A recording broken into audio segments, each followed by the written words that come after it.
సభకు చేసిన పత్రికలకు అందరికీ పేరు పేరున నమస్కారాలు తెలియజేస్తున్నాను. ఈరోజు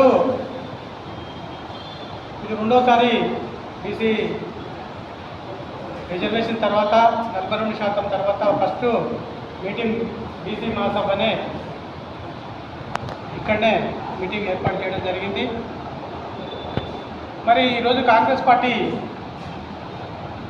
42% చేయడం అన్నది మరి ముఖ్యమంత్రి గారు సరైన టైంలో సరైన నిర్ణయం తీసుకోవడం అనేది మనమందరం కూడా హర్షించదగ్గ విషయం. కారణం ఏదైనా కూడా ఒక ముఖ్యమంత్రి అగ్రకులాలకు సంబంధించిన రెడ్డిలు వచ్చిన తర్వాత బీసీలకు మనం బీసీలమంతా జాగ్రత్త ఉండాలని చెప్పి బీసీల గురించి మాట్లాడుతున్నారు. ఇప్పుడు మరి బీసీలు ఉన్నప్పుడు ఎవరు కూడా బీసీల గురించి మాట్లాడలేదు.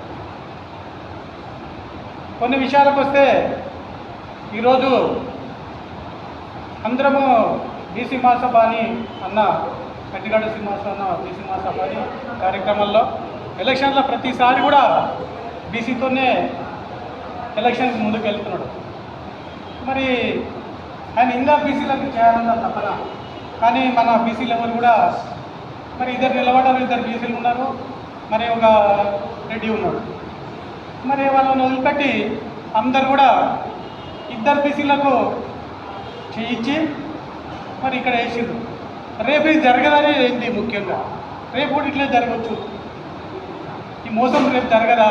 మనకి మీటింగ్లో మనిషి మారాలన్నది ముఖ్య ఉద్దేశం. వ్యవస్థ మారాలి, విషయం తెలుసుకోవాలి. కానీ బీసీ మహాసభలు మీటింగ్లు నడుస్తున్నాయి. బీసీలంతా గల్లీకో బీసీ నాయకుడు మీటింగ్ పెడుతున్నాడు. ఓ బీసీ నాయకుడు అంటేనే ఓ బీసీ నాయకుడు వెంబడే చిన్న స్టేట్మెంట్ పక్కనే ఇస్తున్నాడు.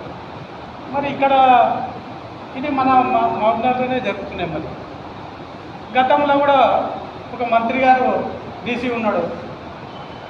మరి అందరము బీసీ నాయకులకు గౌరవిస్తే మరి ఇక్కడ గెలిచిన నాయకుడు ఎవరన్నది మనం అంతా గుర్తించుకోదగ్గ విషయం. మరి గతంలో ఇక్కడ 2 పర్యాయాలు పులివీరన్న గారు కానీ బీసీ నాయకుడు, మరి ఈ చంద్రశేఖర్ గారు, మరి జడ్జలకు చూసుకుంటే ఎర్రసత్యం గారు, మరి ఇట్లా బీసీ నాయకులకు ప్రాధాన్యత ఇచ్చి అప్పుడు మానవత్వ విలువలు ఉన్నాయి. ఇప్పుడు మద్యము, డబ్బులు విచ్చడిలుగా ల్యాండ్ మాఫియా చేసి డబ్బులు సంపాదించి నీతిగా పనిచేయలేకపోయినందుకే గతంలో జరిగిన విషయాలన్నీ మీరు అందరూ గుర్తుపెట్టుకోవాల్సిన విషయం. గతంలో ఒక బీసీ నాయకుల మీద ఎవరికీ ప్రేమ లేదు. బీసీ నాయకుడికి లేకనే మరి అక్కడ అందరూ కూడా అక్కడ పంపించడం జరిగింది. మరి ఈరోజు మొన్నటి విషయానికి వస్తే బీసీలకు ఎవరికి అన్యాయం జరిగింది, ఎవరిని తీసుకుపోలే, ఎవరు సమర్థుడు అని పార్టీలు గుర్తుపెట్టుకొని మరి మొన్న కూడా ఒక గ్రంథాలయ చైర్మన్ ఒక బీసీకి వేయలేకపోయారు, ఒక రెడ్డికే ఇచ్చారు. అంటే ఎవరు వచ్చి వాళ్ళే చూసుకుంటున్నారు, ఎవరు వచ్చి వాళ్ళే మాట్లాడుకుంటున్నారు. మరి ఎవరిని వాడికి అనుకుని పోతున్నాడు. మరి మీరు బీసీలందరూ ఎక్కడ పోవాలి? బీసీ ఆలోచన విధానం ఎక్కడ పోవాలి? మరి ఇక్కడ ఉన్న నాయకులకు చేరుతుందా? మరి ఉన్న కాంగ్రెస్ పార్టీలో మనం అందరం కలిసి మాట్లాడుతున్నామా? మరి ఆ బీసీకి ఎందుకో అతను ఉన్నప్పుడు బీసీకి జరిగింది కాబట్టి మరి ఇతరులు ఉన్నప్పుడు అవకాశం ఉంది. ఒక ఎమ్మెల్యే ఉన్నాడు, మంత్రి గారు గతంలో మాట్లాడితే ఏం మాట్లాడుతుండే, నేను మంత్రిని ఉన్నా మీకు ఎందుకు లేదని చెప్తుండే పార్టీలో. మరి ఇప్పుడున్న ఎమ్మెల్యే గారు చెప్పడానికి రాదా? ఒక గ్రంథాలయ చైర్మన్ ఎవరికైనా బీసీకి ఇవ్వాలనే ఉద్దేశం లేదా? మరి ఏం చేస్తున్నాయి పార్టీలంతా బీసీల వైపు తీసుకొచ్చి మరి బాంచందోరి అనే బతికే ఉంది బీసీలకు. కానీ ఇప్పుడైనా ఇంకా మూడు సంవత్సరాలైనా ఇదే జరుగుతుంది. మరి మనం అందరం ఎప్పుడు ఏకం కావాలి? ఏం జరుగుతుంది అన్న దాని గురించి మనం అంతా ఆలోచన చేసేటక్క విషయం ఇది. ఇంకా మీటింగ్లు చేసుకోవాలి, ఇంకా సమన్వయం చేసుకోవాలి, ఇంకా కూర్చొని ఆలోచన చేయాలి. మనం అందరం ఒకటే అన్ని కులాలు ఏకదాటిగా రావాలని చెప్పి చిన్న ప్రయత్నంలో ఒక భాగం. సరే, అన్ని కులాలు బాగానే అందరం కూడా ఈ మధ్యలో కలిసి ప్రయాణం చేస్తున్నాం. నేను కూడా ఈ మధ్యలోనే పోయినాం. నాకు కూడా నేను 94 నుండి ఇప్పటి వరకు కంటిన్యూ పార్టీల్లో ప్రాధాన్యత వహించుకుంటా. ఫస్ట్ తెలుగుదేశంలో కానీ కాంగ్రెస్లో కూడా వచ్చిన పక్క బీసీలకు అన్యాయం జరిగేది అన్నది నిజం. ముందు కూడా జరుగుతుంది. మనం ఏకం కాకపోయి మనం మాట్లాడకపోతే ఒక దగ్గర ఏముందంటే ఇద్దరు బీసీలను పెడతారు. ఇప్పుడు కులాలది ఎక్కువైపోయింది. మరి ఆ కులమని తీసుకొచ్చి ఇంకో కులమని అక్కడ పోటీ పెట్టడం జరుగుతుంది. మరి మనం కూడా అతలోడు మంచోడు సమర్థుడు, ఆయనకు ఓటేస్తే 10 మంది బీసీలకు న్యాయం చేస్తాడని చెప్పి మనం వదులుకుంటామా?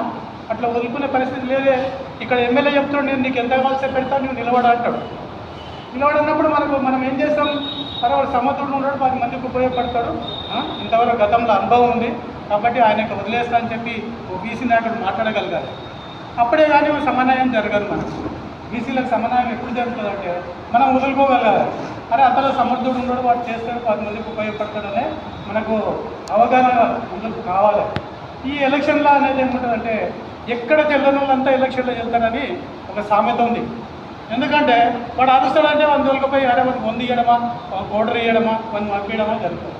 వాడు గట్టిగా అరుస్తున్నాడు అంటే ఈవిడ వస్తేనే వాడినే గుర్తిస్తాడు. ఎవడంటే వాడు చెల్లనోడు, వాడు అరిస్తే లొల్లి అవుతుంది, మీటింగ్ ఖరాబ్ అవుతుంది. మనం ఒక తాగుబోతు కింద ఒక ఎవడో డబ్బులు ఇస్తే, గతంలో మహిళా సోదరి చెప్పింది ఇప్పుడు ఇంతకుముందుకే, డబ్బులకు దానికి మనం బానిసత్వం అనేది పక్కా బీసీలమే బానిసలం అవుతుంది. మరి మనకు ఉన్నది ఏంది అంటే దొర నేర్పింది అలవాటు ఏంటంటే బానిసల దొర అని బతకనికి అలవాటు. ఇప్పుడున్న పరిస్థితుల్లో మరి అది మరవాలంటే మనం బాగా చైతన్యం చేయాలి. ఇంకా ఇలాంటి బీసీ మీటింగ్లు చాలా కార్యక్రమాలు ఏర్పాటు చేసుకోవాలి. ఇంకా మహిళా మీటింగ్లు ఎక్కువ పెట్టుకోవాలి. ఇంకా వరకు ఎలక్షన్ వరకు మనము పూర్తి స్థాయిలో మనసు పూర్తిగా చేసేటట్లు ప్రయత్నం చేయాలి. ఒక బీసీ అన్యాయం చేస్తుంటే గతంలో జరిగిన ఇక్కడ పాలమూరు జరిగిన నష్టం ఏంటంటే ఒక బీసీ నాయకుడు గౌరవించలేనందుకే ఇక్కడ బీసీలు దూరం కావాల్సిన అవసరం వచ్చింది.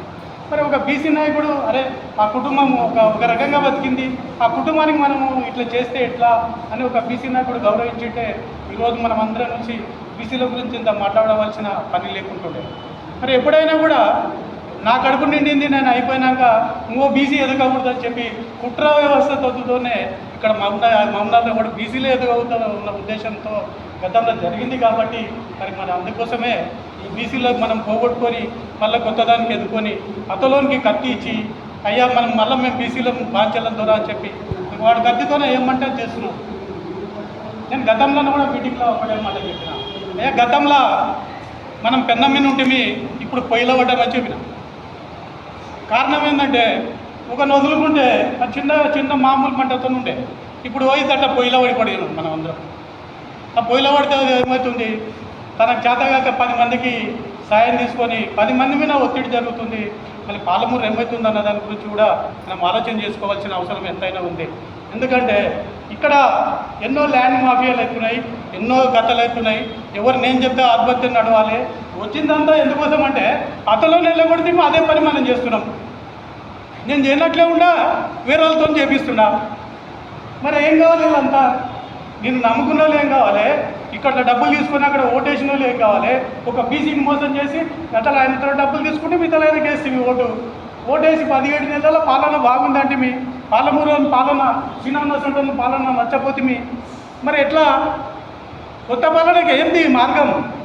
ఇంకా మనం రాజకీయంగా మనల్ని స్థానిక సంస్థల్లో కానీ జడ్పీ చైర్మన్ విషయంలో కానీ మరి వాళ్ళ మాటనే ఏందమ్మా? అందరం మారవలసిన అవసరం ఎంతైనా ఉంది.